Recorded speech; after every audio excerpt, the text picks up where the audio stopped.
پنجاب انتخابات supreme court election commission کی نظر ثانی کی درخواست پر سماعت آج کرے گی۔ Supreme court review of orders and judgments act کے خلاف دائر درخواستوں پر سماعت آج۔ چیف جسٹس عمر عطا بندیال کی سربراہی میں 3 رکنی خصوصی بینچ سماعت کرے گا۔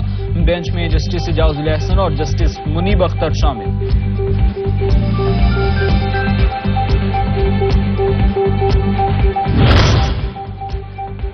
سول سوسائٹی نے سانحہ 9 مئی کو انتہائی افسوسناک قرار دے دیا۔ ذمہ داران کو کیفری کردار تک پہنچانے کا مطالبہ کر دیا۔ کام کے نام پیغام میں کہا، جناح ہاؤس دیکھ کر دل خون کے آنسو رو رہا ہے۔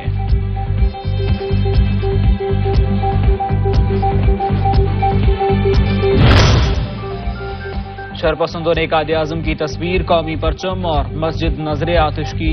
کیا یہ لوگ کس قسم کے مسلمان اور پاکستان تھے؟ وائس آف جرنلسٹ کے وفد کا سوال۔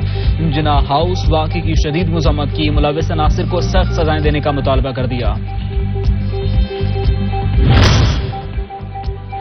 ہمارے بچوں نے آپ کے کل پر اپنا آج قربان کر دیا۔ شہداء کی قربانیوں کی لاج رکھیے، ملک دشمن عناصر کا اعلی کار بننے سے بچیں۔ پاک فوج کے شہداء کے لواحقین کا کام کے نام پیغام، کہا فوج ملک کی بقا اور سلامتی کی ضمانت ہے، پاکستان ہے تو ہم سب ہیں۔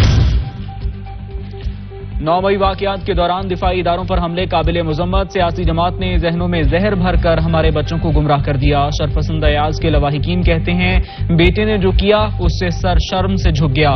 والدین اپنے بچوں پر نظر رکھیں، مگر وہ سیاسی مفادات کی خاطر انہیں استعمال ہونے سے بچائیں۔